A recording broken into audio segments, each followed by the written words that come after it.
Hey, look out. It's Faith Talk Live. I'm Rick Probst.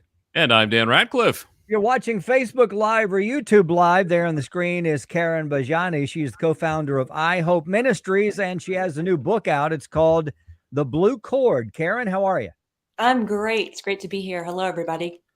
It's good to It's good have to you. have. And we just found out that you're another Texan, and so we can never have too many Texans on the show, in my opinion. Absolutely. And you're from my hometown of Richardson, which makes it even better. So we're glad to Yes. have you, Karen. What I Great. want what I want to know, Karen, is the statue of Dan still there, or did they take that thing down by now? Oh, sadly, they took it down. Yeah. It was Awesome. vandalized a few times, so they just took it down. So. No doubt. As I mentioned, Karen is the co-founder of I Hope Ministries. Tell us, first of all, before we get into the book, because we do want to get into the book. And from what I read, this is your first book. Yeah. So that's pretty cool, right? Mhm. And we'll get into that. But I Hope, tell us about I Hope. Yeah, my husband and I founded I Hope a little over a decade ago, really to come alongside the church to embolden everyday Christians to share their faith across cultures. And we really did that because we saw that people from many nations and cultures were coming here to North America, and they were raising up their kids to follow God as they knew him. And yet, most everyday Christians weren't yet thinking about engaging with them or just crossing those cultural boundaries to share Jesus with them. So we really come alongside the church to embolden everyday Christians to share their faith across cultures. Hmm. And as we were talking beforehand, you kind of mentioned how it was kind of new to you because you grew up in the heartland of America and not Yeah. around a whole lot of people of other faiths or knew that there were other people of faith. So how did that come about as a passion of yours? Yeah, so my husband grew up persecuted and tortured for his Christian faith, Wow. living all throughout the Middle East and North Africa. And so when he came to the US many years ago as an immigrant, he just had an incredibly different perspective. So he grew up at war with Muslims and began to hate them because he thought if God was real, I wouldn't have suffered all that persecution. Hmm. But meanwhile, while he was growing up in the Middle East and North Africa at war among Muslims, I grew up in America's heartland, back in a time when the US was 93% Christian. And so all of my friends were either Methodist or Baptist, and I didn't even know Muslims existed. And so Right. that continued for many years until God put us together. And then we realized this is where this passion was birthed from. Okay, well, see, now I've got to have this answer now. How did you collide? If you two were from separate worlds, you Yeah. met a supernatural collision. How'd that happen? Yeah, it was the unlikeliest event. It came through digital eHarmony. We were Oh, okay. Yeah. commercial.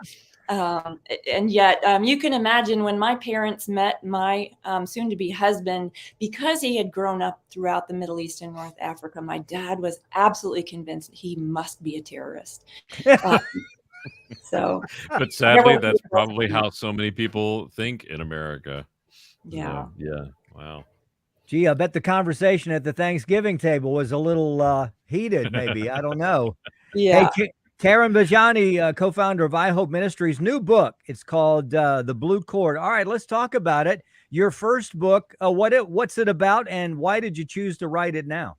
Yeah, so God is bringing many people from other faiths or cultures here to North America, and they don't know Jesus. And yet, most everyday Christians just were not even thinking about engaging with them and sharing Jesus. In fact, I grew up thinking that's something that missionaries or pastors did Hmm. overseas. That's certainly not an everyday, ordinary Christian like me. I just didn't imagine myself crossing those boundaries to share. And yet, Jesus told us to go be my witnesses, and he didn't want anybody to perish. And so I know certainly myself, I imagined all kinds of roadblocks to that, and I discovered that none of those were true. Truly, if I could do this, anybody could. So I knew what held me back from sharing my faith across cultures, and I wondered what held other people like me back. So I did a tremendous amount of focus groups and began to to realize those focus groups were both heartbreaking and challenging when I realized generally across the church, most of us aren't even thinking or talking about sharing our faith across cultures. And that's really the genesis of this book, The Blue Chord. All right, so talk about the obviously on the title, the Blue Chord. How does, because on the front of the cover, it looks like a bracelet or something that you've got there. Talk about the Blue Chord and how that came about. Yeah. So the blue chord comes from, it's inspired by an Old Testament verse in Numbers 15. And it was back at a time when Israel, the Israelites had just disobeyed the Lord one more time. And the Lord said to Moses, go make for yourself a tassel with a cord of blue so that every time you see it, you'll remember I'm a holy living God. You serve me in who you are and what I called you to do. And that just reminded me through these focus groups, the struggles that we Christians are having today in this cancel culture. We are conforming to the world and kind of hiding our faith. And we're not stepping out with moral courage, really, to remember who God is and who we are in him and what he's called us to do. So that blue cord signifies the blue of the Holy Spirit that's running through us today, that gives us the boldness to step out in our culture today to declare his glory. Karen Bejjani talking about her book, The Blue Chord. You can go to thebluecord.org to find out more. Connecting your faith with your purpose. You talked about your reservations as far as sharing. And I'm sure you found that everybody has pretty much the same. Number one probably would be fear, right? Yes, absolutely. We all struggle with fearing what other people think about us. If we come right down to it, fear of man, we fear man more than we fear God. But there are a few other things as well that tease out through those focus groups. One is that we're just not even aware that the people from other faiths or cultures who live all around us, in fact, there are 8 nations represented in my cul-de-sac alone. Wow. They don't know what Christians believe, and we often assume that they do know. They don't. And so just this sense of being unaware. Also, especially during this pandemic, we're just tired and busy and overwhelmed trying to juggle it all. So the thought of engaging a relationship with someone who is so very different from us seems like a lot of work, and we can't just, how do we add that into our routine? But there are some simple things that we can do to bridge that gap. The other one is that we just lack skills. Sharing your faith across cultural boundaries is not like how we've grown up with thinking about evangelism in our day. We're not going to just say John 3:16 and they go, oh yeah, that's great. Sign me up, because it's just completely opposite to their worldview. And so it takes time. And there's a few things we need to know. Just loving people by itself is not enough. So a few other little things that we all can do. We can all be an authentic Christian witness. And others are really ready to start. This is the last one. Ready to start, but I just don't even know where to start. Like, I'm not going to go out in my neighborhood and say hello to my Hindu neighbor when none of my friends are doing this or talking about it. So talk about, Karen, growing up in the heartland, you said with people that are just like you, but now you live on a street with people from 8 different countries. How has God used that? I mean, and part of this obviously is in the book, but how has God used that to change your life and your perspective?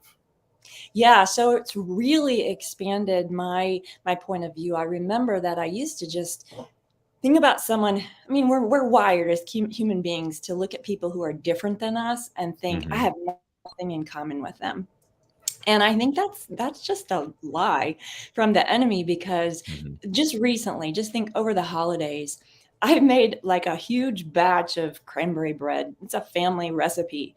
And I made a bunch of little cranberry breads, wrapped them up, and went door to door with my husband just to deliver them, to say, hey, Merry Christmas. We're your neighbors.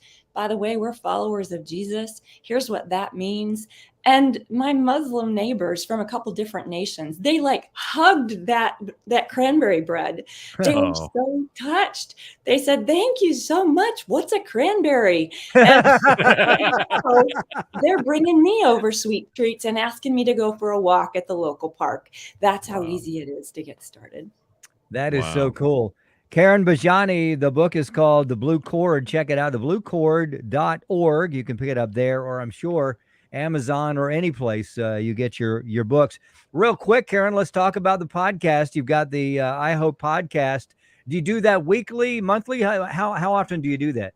Yeah, the Blue Chord, by I Hope Ministries is a podcast that showcases everyday Christian women just like me, how they are out and about in their neighborhoods, crossing those cultural boundaries in really doable ways. There are also some spectacular stories from women of other faiths and cultures who came to faith in Jesus. And in making that decision, many of them had to risk everything. They had to leave family and friends and jobs and countries behind in order to follow Jesus. So every time I hear a story like that, it just, to me, reinforces what it means to be a follower of Jesus and emboldens me that much more to go out and share my faith. Awesome. Check out the podcast and check out the book, The Blue Chord, thebluechord.org, and I Hope Ministry stuff as well. Karen, we'd love to, if you're up for it, to talk to you in about 2 or 3 months to check in on the book and how you're doing. You're a delightful guest, and we love your topic. Let's take a break. We'll be right. Some of that cranberry bread in our mailboxes soon. That'd be great. There you go. Thank you, Dan. That's a Texan to Texan right there. We got it going on. Yes, all right, let's take a break. We'll be right back. I'm Rick Probst. And I'm Dan Ratcliffe. This is Faith Talk Live.